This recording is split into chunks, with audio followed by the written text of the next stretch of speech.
নাগরিকত্বের আবেদনের জন্য আগামী বুধবার ঠাকুরবাড়িতে বসবে ক্যাম্প। আগামী বুধবার বাগদায় উপনির্বাচন, তার আগে রবিবার বড় ঘোষণা করলেন কেন্দ্রীয় প্রতিমন্ত্রী শান্তনু ঠাকুর। এদিন মতুয়া মহাসংঘের সম্মেলন থেকে কেন্দ্রীয় মন্ত্রী বলেন, সিএ বাস্তবায়িত হয়েছে, কিন্তু কার্যকর করতে আপনাদের আবেদন করতে হবে। যতক্ষণ না পর্যন্ত শংসাপত্র পাচ্ছেন ততক্ষণ সমস্যা থেকেই যাচ্ছে। আগামী বুধবার থেকে ঠাকুরনগর ঠাকুরবাড়িতে ক্যাম্প বসবে। ডাইরেক্ট যে ঠাকুরবাড়িতে যেখান থেকে ক্যাম্প করা হবে সে ক্যাম্প চালু হয়ে যাবে আগামী বুধবার থেকে। হয়ে গেছে, কিন্তু ক্যাম্প চালু হচ্ছে বুধবার থেকে। আবেদন করতে পারবে যারা বুঝছে না তারা আলাদা বিষয়, যারা বুঝছে তারা সময় মতো এটার পদক্ষেপ নেওয়া হবে, এটা নিয়ে কোনো অস্বীকার করার কিছুই নেই। উত্তরে লাগাতার বৃষ্টি, ফুঁসছে তিস্তা, তোরসা সহ একাধিক পাহাড়ি নদী। জলমগ্ন হয়ে পড়েছে আলিপুরদুয়ারের বিস্তীর্ণ এলাকা। বেশ কিছু বাড়ি জল থই থই, ভাসছে গদাধর নদীর বাঁধ, ভয় ধরাচ্ছে সীসামারা নদী। গ্রামে জল ঢোকায় সিঁদুরে মেঘ দেখছেন জলদাপাড়াবাসী। দেখুন,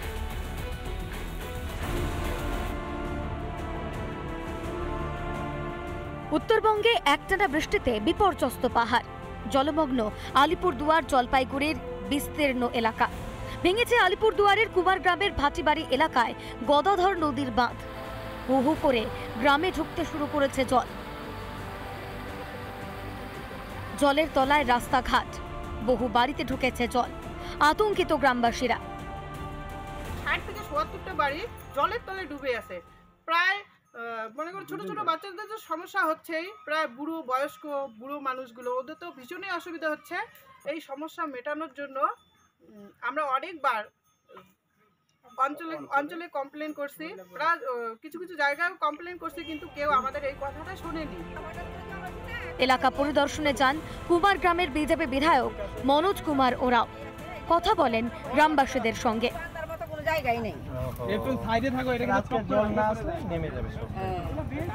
সেচ দপ্তরকে চিঠি দিয়ে বিষয়টি জানাবেন বলে আশ্বাস দেন বিধায়ক। ইরিগেশন দপ্তরের তরফ থেকে যদি বাঁধের ব্যবস্থা না করা হয় তাহলে কিন্তু যে কটা বাড়ি আছে এখনও টিকে আছে সেগুলো কিন্তু উড়ে যাবে। আমরা ইমিডিয়েট এটা নিয়ে আমাদের ইরিগেশন ডিপার্টমেন্টের কাছে যোগাযোগ করব, মিনিস্টারকে চিঠি করব। অন্যদিকে ফুঁসছে জলদাপাড়ার সীসামারা নদী। ভুটান থেকে ধেয়ে আসা এই নদীতে জল বাড়ায় আতঙ্কিত জলদাপাড়ার মানুষজন। এদিন এলাকা পরিদর্শনে যান আলিপুরদুয়ারের সাংসদ মনোজ টিগ্গা। এটা পাহাড়ি এলাকা, জল প্রচুর গতিবেগে আসে। এই সিনথেটিক প্লাস্টিক দিয়ে, এই বাঁধ দিয়ে এখানে জল আটকানো যাবে না। এখানে কংক্রিট কাজ করতে হবে যাতে এলাকার মানুষকে বাঁচানো যায়। নিশ্চিতভাবে এটা আমি রাজ্য সরকার এবং কেন্দ্র সরকার দুইজনের সাথে কথা বলে যাতে এখানকার যে সমস্যা আছে, দীর্ঘদিনের যে সমস্যা আছে, তার অস্থায়ী সমাধান হোক। কবে নামবে জল, কবে স্বাভাবিক হবে পরিস্থিতি, সেই আশায় দিন গুনছেন আলিপুরদুয়ারবাসী। আলিপুরদুয়ার থেকে সুদীপ চ্যাটার্জির রিপোর্ট, রিপাবলিক বাংলা।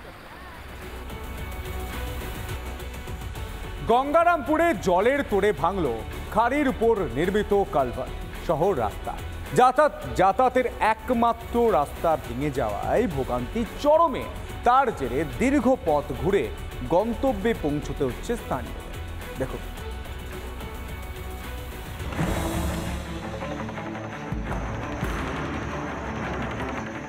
গঙ্গারামপুরে পার্বতীপুরে খাড়ির উপর তৈরি হচ্ছে ব্রিজ। স্থানীয়দের যাতায়াতের জন্য ব্রিজের পাশেই তৈরি করা হয় বিকল্প কালভার্ট ও রাস্তা। লাগাতার বর্ষণের জেরে সেই রাস্তা ধসে যেতেই ব্যাহত যোগাযোগ ব্যবস্থা। রাতের বেলা জলের চাপটা বেশি হয়ে গেছে, বৃষ্টি হয়েছে। বৃষ্টি হওয়ার জন্য পুরো চাপ উপর দিয়ে চলে যাচ্ছে। বাজার ঘাটেরও অসুবিধা, স্কুল আছে, এখানে পিজি স্কুলে পড়াশোনা করে ছেলেপেলেগুলো আছে, কী করে পড়াশোনাগুলো হবে। একমাত্র রাস্তা ভেঙে পড়ায় দুর্ভোগে সাধারণ মানুষ। বিচ্ছিন্ন হয়ে পড়েছে অশোক গ্রাম পঞ্চায়েতের সঙ্গে আশ্রম বাজার এলাকার যোগাযোগ। গুরুত্বপূর্ণ রাস্তা মেরামতির বিষয়ে ব্যবস্থা গ্রহণের আশ্বাস দিয়েছেন পঞ্চায়েত প্রধান। জেলা থেকেই একটা তো ধরাই ছিল, আমি শুনছিলাম যে রাস্তায় একটা ভালো করে রাস্তা করে দেওয়ার জন্য, তো সেই রাস্তাটা করা হয়েছিল। এখন যাই না, সেই রাস্তাটা অতিরিক্ত জলের চাপে হয়তো ভাঙে গেছে, তো ব্যবস্থা করতে হবে এখন আমাদেরকে। উপরে প্রশাসনকে জানিয়েছি আমি। গুরুত্বপূর্ণ রাস্তা ভাঙায় ঘুরপথে চলছে যাতায়াত। এই পরিস্থিতিতে কি ব্যবস্থা নিচ্ছে স্থানীয় পঞ্চায়েত? সেদিকেই তাকিয়ে আম জনতা। রিপন ভৌমিকের রিপোর্ট, রিপাবলিক বাংলা। ভূপতিনগর কাণ্ডের নয়া মোড়, আদালতে জমা পড়ল এনআইএর চার্জশিটে বিস্ফোরক দাবি এনআইএ ষড়যন্ত্রের সঙ্গে জড়িত ছিল দুই তৃণমূল নেতা মানব কুমার পড়ুয়া ও নবকুমার পান্ডা। 35 পাতার চার্জশিটে পড়তে পড়তে একের পর এক ষড়যন্ত্রের অভিযোগ এনেছে এনআইএ। দেখুন।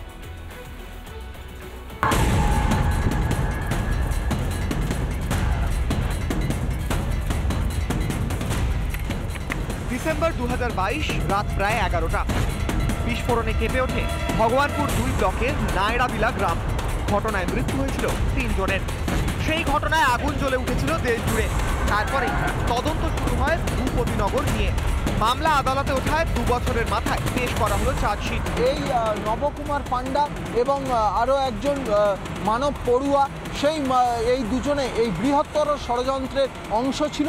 এবং শুধু তাই নয়, এই মানব পড়ুয়া, নবকুমার পান্ডা এবং তার পাশাপাশি যারা গ্রেপ্তার হয়েছে বলাইচরণ মাইতি এবং মনোব্রত জানা, এরা মূলত আর্মস দেখিয়ে এলাকার মানুষকে রীতিমতো ভয় দেখাতো। আদালতের নির্দেশে গত বছরই ঘটনার তদন্তভার গ্রহণ করে জাতীয় তদন্তকারী সংস্থা এনআইএ। পেশ করা হয় চার্জশিট। মানব কুমার পড়ুয়া ও নবকুমার পান্ডা ষড়যন্ত্রের সঙ্গে যুক্ত ছিল বলে বিস্ফোরক দাবি করা হয় চার্জশিটে।